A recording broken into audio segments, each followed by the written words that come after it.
Cell Health, reboot your body, omega-3 oil extracted from algae, strong heart, sharp mind, healthier you.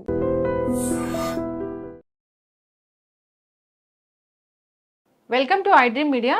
So జనరల్గా ఒక problem మనం చూస్తాం ఏంటంటే, so ముక్కులోంచి నీళ్ళు కారడం. జనరల్గా జలుబు చేసినప్పుడు అట్లా నీళ్ళు కారడం వేరు, ఇది వేరు అనమాట. ఇది ఎప్పుడు వేధిస్తుంటుంది ప్రాబ్లము. ముక్కులోంచి నీళ్ళు కారుతున్నాయంటే అది బ్రెయిన్లో ప్రాబ్లం అనమాట. సో మరి అది బ్రెయిన్కి సంబంధించిన ప్రాబ్లం అని మనకు ఎలా తెలుసుకోవాలి? లక్షణాలు ఎలా ఉంటాయి? రాకుండా జాగ్రత్తలు ఏం తీసుకోవాలి? వస్తే దీనికి ట్రీట్మెంట్ అంటే ఏముంది? వివరాలు తెలుసుకుందాం. మీరు మనతో పాటు ఉన్నారు ప్రముఖ న్యూరో సర్జన్ డాక్టర్ రంగనాథం గారు from Aster prime hospital, Ameerpet. Doctor గారు నమస్తే. డాక్టర్ గారు, మెదడు, స్పైన్ వీటన్నిటి గురించి మీరు చెప్పారంటే అది ఆథెంటిక్గా ఉంటుంది, ఖచ్చితమైన ఇన్ఫర్మేషన్ ఉంటుంది. ఎంతో ఈ హైదరాబాద్లో ఉన్న ది బెస్ట్ న్యూరో సర్జన్ అంటే మీరు ఎయిమ్స్లో చదువుకున్నారు, ఎన్నో ఇయర్స్ ఆఫ్ ఎక్స్పీరియన్స్. నేను తెలుసుకోవాలనుకుంటున్నాను ఏంటంటే, ఇప్పుడు ఈ మెదడులో ప్రాబ్లం ఉంటే ముక్కులోంచి నీళ్ళు వస్తాయని, అసలు అది ఏంటి డాక్టర్ గారు? మెడికల్ పరిభాషలో ఏమంటారు అసలు దాన్ని? ఇప్పుడు మెదడుకి ఏదైతే మనం చెప్పుకున్న ఇంతవరకు కపాలం ఉంటుంది, అందరూ గమనిస్తే ఇక్కడ వరకు, ఇక్కడ ముక్కు. నిజానికి ఏమిటి, ముక్కుకి మెదడుకి ఏదో మైళ్ళు దూరం లేదు, కొన్ని మిల్లీమీటర్లే. అంతేకాకుండా సృష్టికర్త అమర్చిన ఈ పుర్రె భాగం ఇదంతా చాలా గట్టి భాగం. ఈ అడుగు భాగాన్ని బేస్ ఆఫ్ ది స్కల్ అంటారు.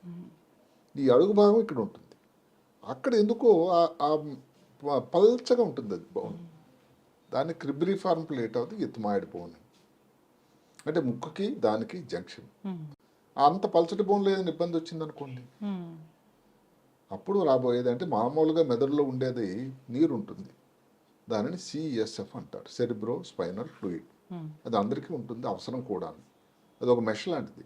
సో మెదడులో నీరు అందరికీ అవసరం, అది ఆయన సృష్టికర్త అమర్చాడు. అది అతను మెదడులో నీరు లేకుండా కానీ ఆవిరైపోయినట్టు అయిపోతే అసలు ఊహించలేని పరిస్థితి.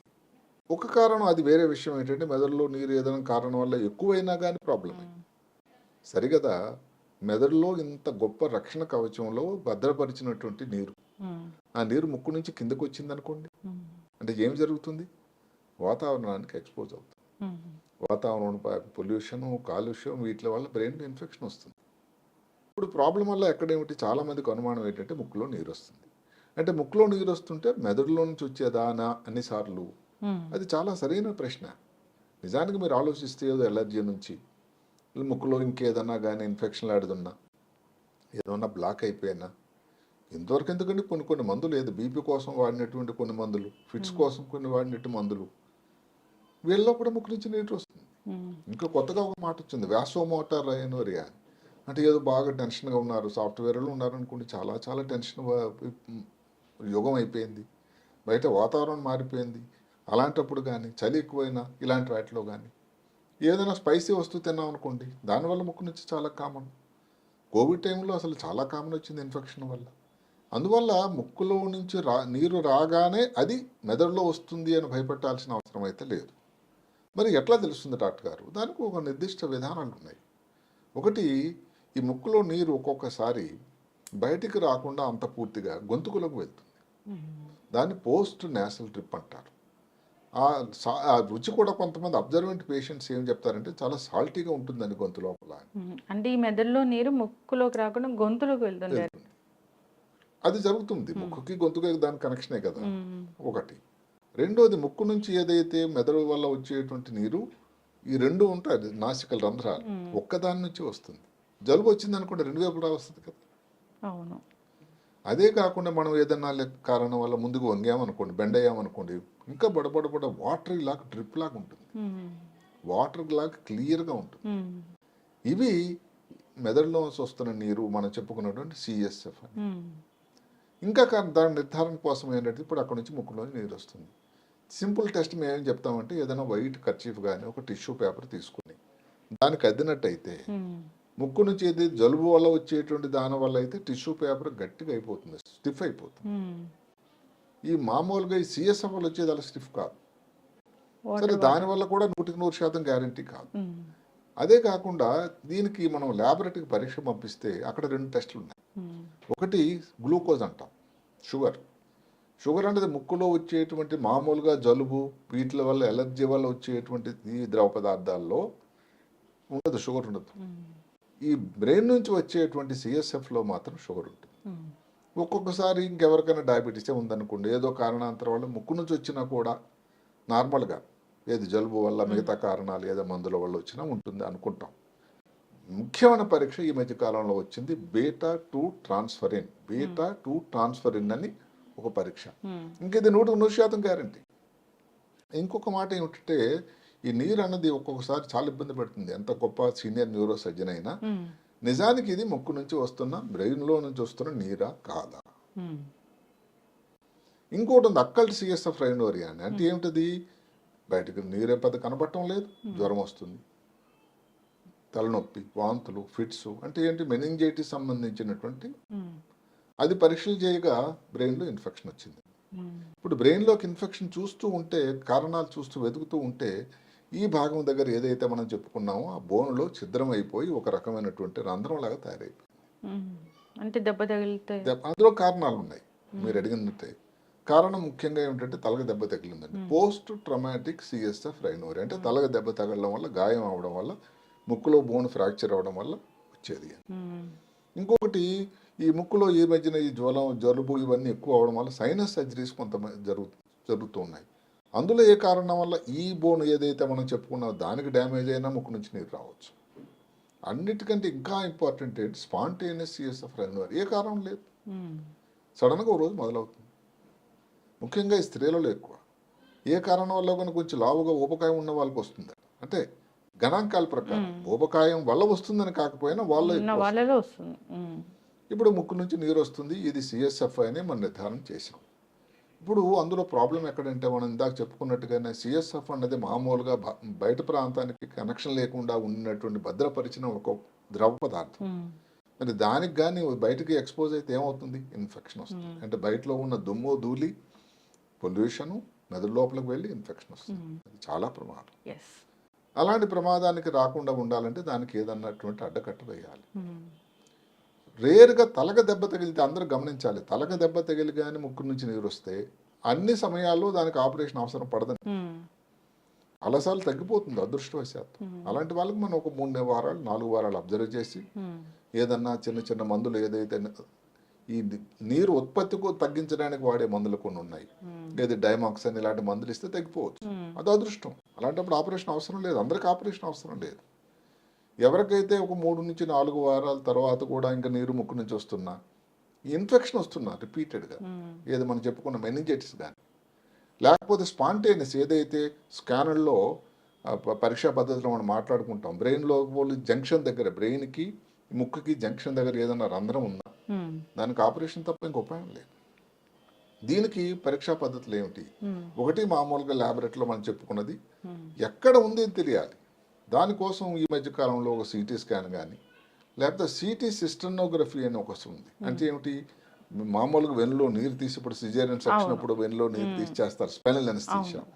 అక్కడ నుంచి మందు ఎక్కించి తల కిందకు చేసి కొంచెంగా సిటీ స్కాన్ దగ్గర ఈ మందుని ఏదైతే కాంట్రాస్ట్ అంటామో మెదడు లోపలికి వెళ్ళేటట్టు చూస్తాం. చూస్తే ఇక్కడ నుంచి వచ్చింది అనుకోండి లీక్, అప్పుడు మనకు తెలుస్తుంది అక్కడ రంధ్రం ఫలానా ప్లేస్ లో ఉంది. కరోనరీ యాంజియో అంటారు. అది కరోనరీ యాంజియో అంటే గుండె కోసం, రక్తనాళాల కోసం చేసే పరీక్ష. ఇది సిటీ సిస్టనోగ్రఫీ. అంటే సిస్టర్న్ అంటే సిఎస్ఎఫ్ ఎక్కడ ఉంటుంది? బ్రెయిన్ లో చిన్న చిన్న తిత్తుల్లాగా ఉంటాయి. అది ఆర్కనాయిడ్ అని ఒక తిత్తులు ఉన్నాయి, దాని లోపల ఉంటుంది. దానిని సిస్టర్న్ అంటారు. ఈ సిస్టర్న్ లోపలికి మందు వెళ్ళి మనకు బయటకు వస్తుంది. అలాగే ఎంఆర్ఐ టెస్ట్ కూడా ఉంది. ఈ 2 టెస్టుల్లో క్లియర్గా మనకి ఏమిటి? అక్కడ రంధ్రం ఉంది అని తెలిస్తే దానికి చేయాల్సింది ఆపరేషన్. ఇక్కడ చిన్న ప్రాబ్లం ఉంది. ఇప్పుడు ఎవరికైనా ఫస్ట్ టైం నీరు రాగానే ఎంతమంది రారు, ఏదో వస్తుందని అనుకుంటారు. ఇన్ఫెక్షన్ వచ్చిన తర్వాతే వస్తారు ఎక్కువ మంది. అదే కాకుండా ఒక పక్క నుంచి వాసన తగ్గిపోయింది అనుకోండి, ఏదైనా కారణాంతర వల్ల ఎడం పక్క నుంచి వస్తుంటే ఒక్కోసారి వాసన కూడా తగ్గిపోతుంది. ఏ వస్తువులకు ఎడం పక్కన తెలియదు, కుడి పక్కన ప్రాబ్లం లేదు. అలాంటప్పుడు ఏమిటంటే దానికి ఇన్ఫెక్షన్ కానీ వచ్చిందంటే శాస్త్రం ఏం చెప్తుంది? ఒకసారి మెనింజైటిస్ వస్తే కనీసం 6 వారాల వరకు ఆ పేషెంట్ని ముట్టుకోకూడదు, ఆపరేషన్ చేయకూడదు, మందులు ఇచ్చి అబ్జర్వ్ చేయాల్సిందే. ఎందుకు? ఈ ఇన్ఫెక్షన్ అంతా మెదడు లోపల ఆల్రెడీ స్ప్రెడ్ అయి ఉంటుంది. మనం ఆపరేషన్ చేసి ఇంకా దాన్ని ఇంకా ఎక్కువ చేసినట్టు అవ్వదు. అవును. మరి మీరు ఒక క్వశ్చన్ అడగచ్చు, డాక్టర్ గారు మరి దానివల్ల ఇంకా మళ్ళీ రెండోసారి వచ్చే ప్రమాదం లేదా? ప్రమాదమే, రిస్కే. అంటే ఇది ఎలాంటి పరిస్థితి? ముందుకెళ్తే 1000, వెనక్కి వెళ్తే 1000. అంటే బయటకు వెళ్ళేటప్పుడు ఇప్పుడు ఏదైతే కిడ్నీ ట్రాన్స్ప్లాంట్ అవుతుంది అనుకోండి, దానికి వెళ్ళి ఏం చేస్తారు మీరు చూస్తుంటారు, బయట చాలా మంది మాస్కులు ధరించుకొని తిరుగుతూ ఉంటారు. ఇది కోవిడ్ లేని రోజుల్లో కూడా. అవును. అలాగే ముక్కు ఏదైనా మాస్క్ వేసుకోవడం కానీ, దుమ్ము ఉండే ప్రదేశాల్లో మీరు ఉద్యోగం చేస్తుంటే చాలా జాగ్రత్తగా ఉండడం కానీ, దూరంగా ఉండడం కానీ. ఏసీ రూమ్స్లో ఏసీ రూమ్లో పర్టికులర్గా దానిలో కానీ, ఏసీ ఫిల్టర్స్లో కానీ మట్టి దుమ్ము కానీ ఉన్నట్టయితే దాని వలన కానీ ఇలాంటివన్నీ జాగ్రత్తలుగా ఉండాలి. రూమ్ శుభ్రంగా ఉండాలి. రూమ్ దాన్ని మార్నింగ్ లేదా దాన్ని దులపడం కానీ, ఏదైనా చేస్తున్నప్పుడు క్లీన్ చేస్తున్నప్పుడు బయట ఉండడం కానీ, ఇలాంటి జాగ్రత్తలు తీసుకోవాలి. 6 వారాలు అయిన తర్వాత ఇంకా ఆలోచన లేదు, దానికి ఆపరేషన్ చేయాల్సిందే. ఇప్పుడు ఆపరేషన్లో కూడా 2 రకాలు ఉన్నాయి.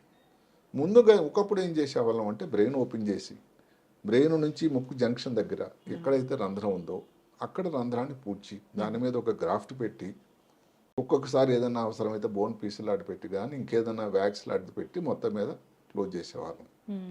ఈ మధ్య కాలంలో బ్రెయిన్ ఓపెన్ చేయడం అంటే అందరికీ భయం. బ్రెయిన్ ఓపెన్ అంటే ప్రమాదం కదా. అందుకని దానికి బదులుగా ఇప్పుడు ముక్కు నుంచే డైరెక్ట్గా వెళ్ళి ఆపరేషన్, ట్రాన్స్ నేసల్ అప్రోచ్ అని, ఎక్కడైతే లీక్ వస్తుందో ఈ ప్రాంతం వరకు వెళ్ళి అడ్వాన్స్ చాలా అడ్వాన్స్మెంట్స్. అది ఎండోస్కోపీ ద్వారా చూడొచ్చు. ఎండోస్కోపీ ద్వారా అసలు ఏమాత్రం ప్రమాదకరం చాలా తక్కువ. అక్కడికి వెళ్ళి ఇక్కడ నుంచి ఇక్కడ కండరం, తొడ నుంచి కండరం చెల్లదు మసిల్ తీసి కానీ, అక్కడ నుంచి ఒకటువంటి ఫేషియా అంటాం అది తీసి అక్కడ పెట్టి, ఈ మధ్యన జూరో సీల్ అని వచ్చాయి, ఇప్పుడు అక్కడ పెడుతున్నాం. మళ్ళీ వాటర్ వస్తుంటే ఉంటుందా? దాన్ని అతకడానికి ఒక సీల్ వచ్చింది, ఏదో ఫెవికాల్ లాగా. ఇవన్నీ ఉంటే కొత్త కొత్త పద్ధతులు. దానివల్ల అక్కడ ఒక్కసారి అతుక్కుపోయిందంటే ఇంకా మరి ఇప్పుడు జీవితం అంతా దాని క్యూర్ అయినట్టే ఉంది. ఇంకొకసారి ఏమిటంటే ఇలాంటి వాటర్ వస్తున్నట్టయితే పేషెంట్ రెడీగా లేరనుకోండి, ఏదైనా కారణాల వల్ల ఆర్థికంగా కానీ, ఆపరేషన్ అంటే భయం. ఒక్కొక్కసారి వెన్నులో నుంచి నీరు తీసి ఆ నీరు కొంచెం డ్రైన్ చేస్తే ఒక 40 ml 50 ml ఒక 3-4 సార్లు కొంతమందికి సెటిల్ అయిపోయే అవకాశం కూడా ఉంది. అది గ్యారంటీ లేదు, అంటే ఒక ప్రత్యామ్నాయం. ఇంకా కొంతమంది ఏం చేస్తారంటే వెన్నులో ఒక రకమైనటువంటి ఎపిజోరల్ ఇదిలాగా వేసి ఒక ట్యూబ్ వేసి ఒక 4-5 రోజులు దానికి డ్రైనేజ్ కోసం వదిలేస్తారు, అంటే ఒక బ్యాగ్ పెట్టి. అప్పుడు కూడా ముక్కు నుంచి ఏదన్నా కానీ ఇవన్నీ చిన్న చిన్నవి, ఇది పర్మనెంట్ కావు. ఎందుకంటే ఎక్కడైతే రంధ్రం ఉందో దానికి ఆపరేషన్ చేయనంత వీటి వల్ల ఎలా తగ్గిపోతుంది? కరెక్ట్. ఇవన్నీ కూడా ఎవరైతే రెడీగా లేరో, లేకపోతే పేషెంట్ ఫిట్ కారో, ఏదో 70 సంవత్సరాలు అనుకోండి, షుగర్ ఉంది, బీపీ ఉంది, ఈ మధ్యన హార్ట్ అటాక్ వచ్చింది, ఆపరేషన్ చేసినా ప్రమాదమే. అలాంటప్పుడు కానీ ఇలాంటప్పుడు ప్రత్యామ్నాయాలు. అదర్వైజ్ అందరికీ తెలియాల్సింది ఏంటంటే సిఎస్ఎఫ్ రైనోరియా అనేది చాలా ప్రమాదకరమైన ఇబ్బంది. ఇది ముఖ్యంగా ముక్కు నుంచి బ్రెయిన్కి జంక్షన్ నుంచి వచ్చేది. దానివల్ల ఇన్ఫెక్షన్ వచ్చే ప్రమాదం. ఆ ఇన్ఫెక్షన్ మెనింజైటిస్ అంటారు, మెదడువాపు వ్యాధి లాంటిది. అది రాకుండా ఉండాలంటే ఎంత తొందరగా సత్వరంగా దానికి వైద్యం చేయాలి. అయితే డాక్టర్ గారు, చిన్నపిల్లలు కింద పడతారు కదా, తలకు దెబ్బ తగిలితే కూడా ఇలాంటి ఇష్యూ వస్తుందా? రాయడానికి అవకాశం ఉంది, కానీ ఇందా మనం చెప్పుకున్నాం, ఒక ఎక్కువ శాతం తలకు దెబ్బ తగిలి బ్రెయిన్ నుంచి ముక్కు నుంచి వాటర్లో ఏవైతే ఉన్నారో చాలా సార్లు అది పూడ్చుకుపోతుంది, ఎందుకంటే అక్కడ డిఫెక్ట్ లేదు. మళ్ళీ అక్కడ ఒక చిన్న ఇబ్బంది ఉంది. ఒక్కొక్కసారి ఏమవుతుంది, ఒక్క దగ్గర ఫ్రాక్చర్ కాకుండా స్టెల్లేట్ ఫ్రాక్చర్ అంటారు, ఒక 2-3 ఇలాగ మనం నక్షత్రాలాగా ముక్కలు అయిపోతాయి. అలాంటప్పుడు మళ్ళీ ఎక్కడో ఒక దగ్గర నుంచి ఈ లీక్ రావడానికి ఆస్కారం ఉంది. రేర్గా ఇప్పుడు మీరు అడిగారు దెబ్బ తగిలిన వాళ్ళు వచ్చింది అనుకోండి, ఈ స్పాంటేనియస్ అంటే మామూలుగా ఏ కారణం లేకుండా వచ్చిన వాటిలో అయితే ముక్కు నుంచి చేసినా సరిపోతుంది. తలకు దెబ్బ తగిలింది, 3-4 చోట్ల ఫ్రాక్చర్ అయిపోయింది, ముక్కు నుంచి వాటర్ వస్తుంది, అన్ని ప్రయత్నాలు వ్యర్థమైపోయినాయి, విఫలం అయిపోయినాయి, ఆపరేషన్ చేయాలి. అప్పుడప్పుడు ముక్కు నుంచి తల ఓపెన్ చేసి కూడా చేయాల్సిన అవసరం కూడా ఉంటుంది. అది చాలా చాలా తక్కువ శాతం.